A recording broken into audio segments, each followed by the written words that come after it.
Imagine yourself waking just before sunrise. The air is cool, for now still touched by the night, but soon the heat will rise. It always does. You sleep on a woven mat, a layer of straw, a thin linen cloth. There is no mattress, no pillow, just the floor of your mud brick home, and the soft, slow stirring of your family around you. You are an ancient Egyptian farmer. You wake not to an alarm, but to the sounds of animals beginning to shift, a neighbor's cough through thin walls, and the slight creak of your wooden door as the day begins. The floor is dusty, always dusty, not the kind of dust you wipe away, but a fine, constant presence. It lives in your sandals. It sticks to your skin. It finds its way into your mouth when the wind shifts. You step outside. Your home is part of a small villager cluster of simple homes nestled near the Nile, protected from the harsher edge of the desert by a thin strip of fertile land. This land is your livelihood, but only when the Nile allows it. You walk to your fields, not alone. Dozens of others walk with you, some carrying tools, others baskets. There are no tractors, no machines, only the rhythm of the human body, and perhaps an ox or two if you're lucky. Farming in Egypt is bound to the cycles of the river. When it floods, it gives life. When it doesn't, well, then life becomes something you endure. You dig, you bend, you plant, you water, hour after hour in the sun, your linen garment absorbing sweat and dust in equal measure. There is no shade, no break unless you make one. You pause to eat a piece of bread, coarse and gritty. Grain is ground by hand between stones, which means, yes, there's sand in your bread. Just a little, enough to grind slowly against your teeth with each bite. Water comes from clay jars, warm, never cold, but it is water. And that, in Egypt, is everything. You return home near sunset. The village hums with the soft noise of evening. Children run barefoot, women cook over open fires, and smoke mingles with the smell of onions, garlic, and dried fish. A simple stew tonight, maybe lentils, maybe beans. You eat with your fingers, seated on the floor. There are no utensils, no plates, just shared bowls and the company of those around you. At night, you might visit the local shrine, offerings of bread or beer to the gods, not because you expect a miracle, but because it is what is done. Ra, the sun god, Isis, the mother, Anubis, keeper of the dead. They're always watching. Sleep comes early. Tomorrow will be the same.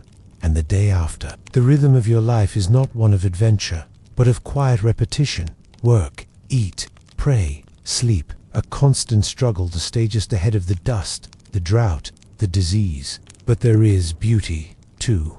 In the stars overhead, in the steady hush of the Nile nearby, in the way the moonlight gently outlines the palms. As you drift to sleep, the day behind you fades, and another will come, as it always has, as it always will. Imagine, now, that you are no longer a humble villager, but a courtier. Your linen robes are cleaner, your sandals better made.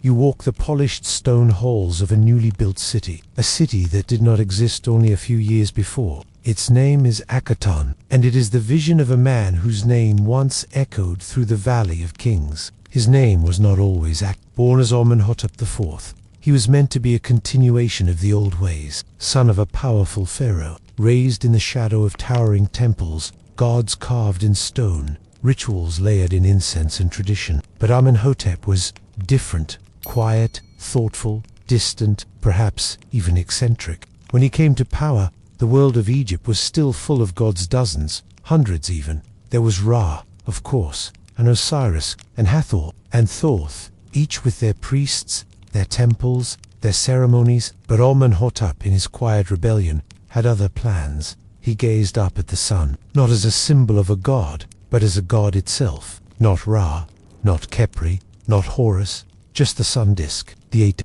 And so he changed everything. He changed his name from Amenhotep, Amen is satisfied, to Akhenaten, effective for the Atan. He ordered temples closed, statues smashed, priests dismissed. He moved the capital away from the powerful cities of old and built his own. Akhenaten rose from the desert in a rush of stone and labor, not just a city but a statement. It was to be the one place where the Aten was worshipped, where the sun god reigned alone. In art, the changes were even more startling. Gone were the stiff poses of traditional pharaohs. Akhenaten was shown with a long, narrow face, protruding belly, soft limbs. Some say it was realism, others symbolism, a god-king reshaping his image and his world. His queen Nefertiti stood beside him in these scenes, almost equal in height and presence. Their daughters played at their feet. Sun rays beamed down upon them, ending in small hands that gently touched their faces. A vision of divine intimacy, unlike anything before in Egyptian art. But not everyone accepted the change. To some, it was blasphemy. To others, political suicide. The power of the old temples, the wealth of the priests, all threatened by this singular sun. Outside the city walls, grumbling grew. Inside, courtiers adapted, not out of belief, but survival. And then, as quietly as he had risen, Akhenaten vanished. Hididor perhaps was overthrown. His successors erased his name, his city, his faith. Even Tutankhamun, the boy pharaoh, once named Tutankhaten, changed his name to distance himself from the sun disk king. Temples were rebuilt, the old gods restored. The city of Akhenaten was abandoned, left to crumble under sand and time. For centuries, his story was lost. A pharaoh with no tomb, a city with no legacy. And yet, there is something haunting in his vision. A man who looked at the complexity of belief and chose simplicity, who dared to see the sun not as a symbol, but as the source. Whether prophet, heretic, or dreamer, Akhenaten remains a quiet enigma, a brief interruption in Egypt's long and dusty rhythm. And in the hush of night, as the moonlight mirrors the sun's path in reverse, his story reminds us, even in the most ancient of places, change once bloomed if, only for a moment. The desert is quiet now. Time has shifted once more. Imagine yourself, not in ancient Egypt this time, but in the early 1800s, you were standing among the ruins of a land long asleep beneath centuries of dust and silence. The pharaohs are gone. The temples stand cracked and hollow. Their hieroglyphs a language no one alive understands. Cover the walls like secrets in stone. For thousands of years, the true voices of ancient Egypt were silent. Their words, undeciphered, locked behind pictorial symbols. Birds, hands, eyes, reeds. Beautiful, mysterious, and unreadable. Until one day, by accident, as so often happens, the key was found. It was in 1799, near the town of Rosetta Stone along the Nile Delta. French soldiers, part of Napoleon's campaign in Egypt, were digging to expand a fort. What they unearthed wasn't gold or a statue, but a slab of black granite, roughly shaped, chipped at the corners, but carved with lines of script. 3 blocks of text, 3 languages. One was Greek, well known, still read. One was Demotic, the cursive shorthand of later Egyptian scribes, and one was hieroglyphic, the ancient tongue of temples and kings. All 3 told the same decree. The Rosetta Stone had been found. It would take more than a decade of patient scholarship, rivalry, and obsession, but eventually the lock would turn. A French scholar, Jean-Francois Champollion, took the final steps. Others had come close, but Champollion had an advantage. He knew Coptic, the later stage of Egyptian still used by Christian communities. He realized that hieroglyphs were not just symbols, they were sounds, like letters, like language. Carefully, painstakingly, he began matching names. He found Ptolemy, he found Cleopatra, he found patterns. In 1822, he made the breakthrough public. A script that had been silent for 2 millennia whispered once more. The Rosetta Stone didn't just translate a text, it translated a civilization.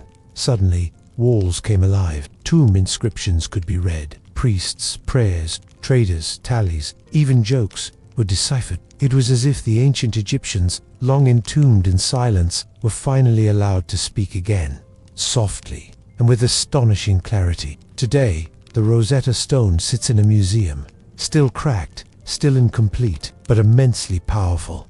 It reminds us that knowledge isn't always dramatic. Sometimes it's a slow excavation, a quiet decoding, a gentle listening to the past. And in this long, slow unraveling of symbols, we find something comforting, a continuity, a bridge across time. Even the voices of the long forgotten can still be heard if we learn how to listen. The moon has risen higher now, and we find ourselves far from dusty fields or cracked stone tablets. Instead, imagine cool, polished floors beneath your feet, walls painted in deep reds, ochres, and sky blue. Torches flicker softly against carved pillars. The air is thick with the scent of myrrh and crushed lotus. You are inside the palace of Ramses II, also called Ramses the Great, a king so proud of his accomplishments. He carved his name into more monuments than perhaps any ruler in human history. The world of Ramses was not modest. It was made to impress. He ruled for over 60 years, an almost mythical span in the ancient world. During that time, he oversaw vast building projects, led military campaigns, signed one of the earliest known peace treaties, and fathered many children, more than 100 by some accounts, princes and princesses scattered like stars across the court. The palace was a place of grandeur, yes, but also of ritual. Each morning began not with leisure, but with ceremony. Servants would enter quietly barefoot, respectful. The pharaoh was not just a king, he was divine, the living god. His body was sacred. He was bathed, perfumed, dressed. Sandals were not simply slipped on. They were placed delicate, often made of gold-leafed leather, embossed with symbols, and sometimes with the images of Egypt's enemies beneath the soles, so that every step was a symbolic act of domination. Meals in the palace were curated affairs, not extravagant. Feasts more often modest in volume, but elegant in presentation. Dates, figs, honey cakes, grilled fish, wine red and sweet poured from alabaster jars. Everything arranged to perfection. The palace itself buzzed softly with activity, scribes scratching on papyrus, priests murmuring prayers inside chapels, artisans crafting amulets or painting new friezes in the halls, and always the presence of the king. He would meet with advisors, receive ambassadors, issue commands, all from a carved throne elevated on a dais, beneath a canopy of gold and lapis. But Ramses was more than a domestic ruler. He was a master of image. His statues were colossal. At Abu Simbel, twin stone figures tower over the desert, seated with calm authority, each one over 60 feet high. The sun, in careful alignment, shines into the temple only twice a year, a deliberate act of cosmic precision. A king aligned with the heavens. He declared victory at the Battle of Kadesh, carved in endless relief across temple walls, though most scholars now believe the outcome was, at best, a draw. Still, Ramses knew, in history, the story belongs to those who write it, and Ramses wrote everywhere. He wrote in stone, in temples, in tombs. He even retroactively inscribed his name onto monuments built by other pharaohs. Perhaps he feared being forgotten. Perhaps he simply loved being remembered. He died in his 90s age, almost unheard of in his time, and when he passed, he left behind not just children, or temples, or treaties, but a memory so enduring that, thousands of years later, we still whisper his name. And now, as the torches dim in the grand palace, and the whisper of sandals fades across the polished floor, you find yourself gently returning to your own place of rest. The stone, the gold, the incense, all fade softly into darkness, and what remains is the rhythm, the slow, steady rhythm of history.